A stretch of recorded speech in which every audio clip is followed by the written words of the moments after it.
Bonjour les femmes et belles toujours, j'espère que vous allez bien. Je fais cette vidéo un peu tard, désolé pour ma tenue, je vais me coucher, mais il fallait que je fasse la vidéo avant d'aller me coucher. Euh, j'ai vu un post aujourd'hui sur Facebook, je pense que vous l'avez peut-être vu aussi, où une jeune dame se plaignait des produits éclaircissants qu'elle avait utilisés sur son visage au fil des années et qui avaient fini par par noircir son visage et la rendre complètement méconnaissable. Et il y a un ras-le-bol. Je suis Bamoun. J'ai jamais donné ma tribu parce que je suis pas très focus sur les affaires de tribu, etc. Je suis africaine, je me définis comme telle. Mais je spécifie ça aujourd'hui parce que dans ma région, c'est des choses qui sont vraiment monnaie courante. Chaque fois que je dis aux gens que je suis Bamoun, on me demande si je suis décapé. Parce que vous voyez, j'ai des kentos. C'est des choses que j'ai depuis que toutes mes sœurs on a hérité ça de notre papa. J'ai des kentos. Et les gens, à chaque fois qu'ils me voient, ils me demandent si je me décape. J'ai envie de dire aux gens que déjà, je ne me décape pas. C'est pas quelque chose que je ferais. Parce que mon identité est quelque chose d'extrêmement important pour moi. Je suis noire, je suis africaine et j'ai des spécificités sur mon corps qui définit qui je suis. Entre autres, ma couleur de peau, entre autres, mes cheveux crépus, entre autres, ce foulard que je mets à l'africaine. Et ça définit qui je suis. Quand on me voit dans la rue, on sait que voilà, c'est une africaine qui se déplace. On sait qui je suis. Je n'essaie pas de ressembler à qui que ce soit parce qu'il n'y a personne d'autre qui essaie de ressembler aux Africaines. Quand vous voyez les femmes asiatiques, elles sont asiatiques. Elles ont les yeux bridés, elles ont les cheveux lisses, elles ont leur peau. Elles n'essaient pas de mettre des perruques afro pour ressembler aux Africaines. Elles ne savent pas de se lisser plus les cheveux pour ressembler aux Européennes. Elles sont comme elles sont. Les Européennes sont comme elles sont. Pourquoi moi, en tant qu'Africaine, je vais décider de m'éclaircir la peau pour ressembler à une Européenne? Pourquoi moi, en tant qu'Africaine, je vais décider de me défriser les cheveux? Et c'est ce que j'ai fait quand j'étais plus jeune, par ignorance, parce que je suivais le mouvement, parce que j'ai grandi dedans. Je me suis défrisé les cheveux quand je suis passé en première année d'université. Et les résultats ont été catastrophiques parce que, vous savez, toutes les femmes qui défrisent les cheveux, vous voyez ce que ça donne au fil des années. Parce qu'on essaie d'être des personnes que nous ne sommes pas. Si on met des blanches qui sortent de, je sais pas moi, d'un restaurant, elles sont comme elles sont, naturelles, comme elles sont venues au monde. On met des Asiatiques, elles sortent de là. Et puis nous, les Africaines, on sort de quelque part, avec teint décapé, avec perruque à la façon blanche, longs cheveux lisses, avec cheveux défrisés et tout ça là. Nous là, on est qui? On a quel genre d'identité? On ne sait pas, on ressemble aux Européennes, on ressemble aux Asiatiques, on est qui? À quel moment on a décidé de ne plus être qui nous sommes? C'est vrai, on a un passé, en sachant que à l'esclavage, avec l'esclavage, on nous a fait un lavage de cerveau pour nous dire que nos beaux cheveux africains, nos beaux cheveux luxuriants étaient hors normes, étaient pas normales. Donc les esclaves à l'époque, elles avaient ça. On leur disait que le noir n'était pas normal, il fallait être clair, comme on disait souvent les noirs de maison, qui étaient des métis, il fallait être clair pour avoir un certain statut. Ça, c'était à l'époque de l'esclavage. On nous a fait ce lavage de cerveau. Mais l'esclavage est fini depuis quand, mes soeurs? Depuis quand on n'est plus esclave?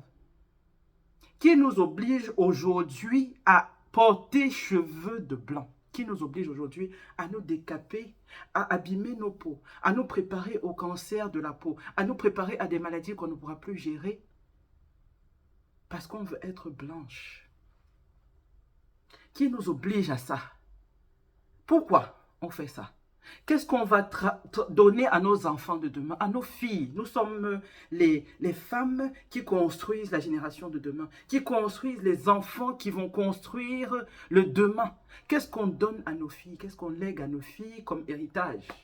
Quand vos filles vont vous voir en train de mettre crème, passer de noir à blanche, là, vous croyez qu'elles vont faire quoi? Quand vos filles vous voient avec les perruques longues comme ça que vous avez accrochées comme ça là, demain vous portez l'autre perruque longue, demain vous porterez l'autre qui est lisse, demain vous défrisez les cheveux, vous croyez qu'elle va faire quoi? Moi, j'ai défrisé mes cheveux en terminale. Pourquoi? J'avais vu ça autour de moi, tout le monde défrisait les cheveux. Hein.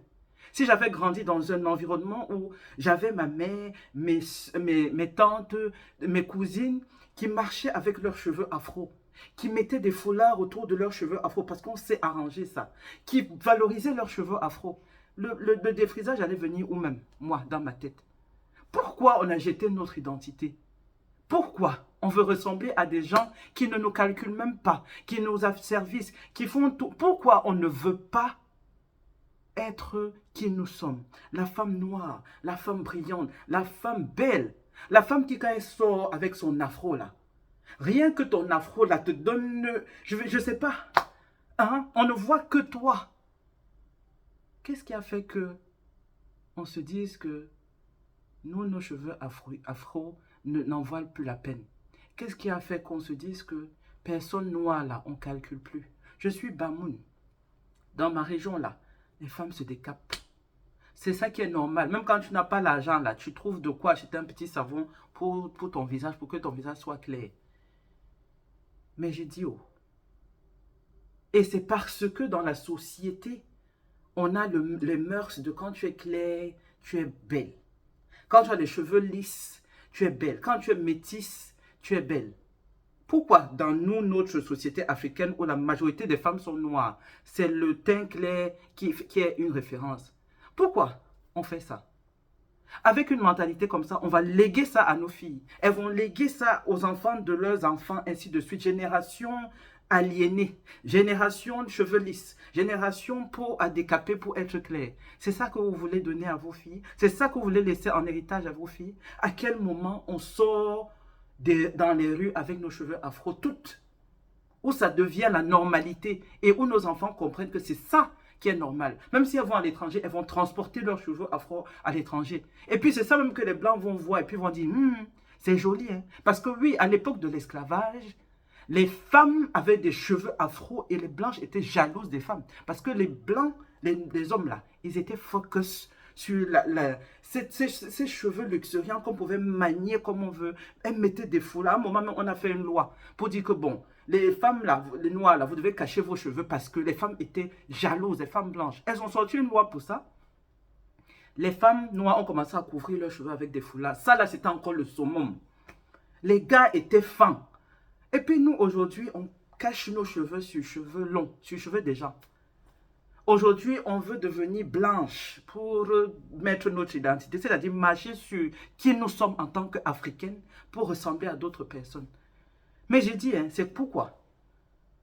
Pourquoi on fait ça même? Pourquoi? Sincèrement, répondez-moi en commentaire, pourquoi? Peut-être que parce que je ne comprends pas quelles sont les raisons qui peuvent nous pousser à ça.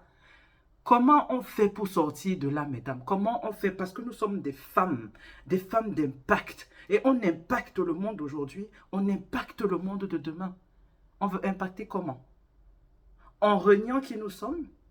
Si tu n'es pas fier de qui tu es, tu veux impacter quoi? Comment? Tu veux impacter qui et de quelle manière? Chères femmes, je demande humblement, faites un mea culpa. Revoyons qui nous sommes. Soyons fiers de notre identité. Soyons fiers de nos racines. Ces esclaves-là qui se sont battus pour leur culture, faisons leur honneur. Ils ont été fouettés parce qu'ils ne voulaient pas s'aligner, ils voulaient garder leur culture, ils voulaient garder leur physionomie, ils voulaient garder leur spiritualité, mais on les a frappés, on les a obligés à laisser tout ça, ce côté communautaire là, pour appartenir à la communauté blanche. Qui aujourd'hui nous frappe pour qu'on fasse ça? Pourquoi? Je vous laisse. Vraiment, aujourd'hui, là, j'ai vu ce truc-là et je me suis dit, mais à quel moment on arrête de se détruire comme ça? À quel moment on prend soin de ce qu'on a de naturel, de notre peau naturelle, qu'on shine en tant que femme noire? À quel moment on sort avec nos cheveux? Tu sais, tes cheveux afro, là, comme ça, là, tu mets un petit foulard multicolore autour. Tu sors là, je suis dans la place. Je suis africaine, je clame mon identité. Je suis la plus belle. À quel moment est-ce qu'on va se lever pour reprendre notre identité en main et enfin donner ça en héritage à nos filles? À quel moment, mesdames? Je vous souhaite une bonne nuit et je vous dis à bientôt pour les prochaines vidéos impactantes.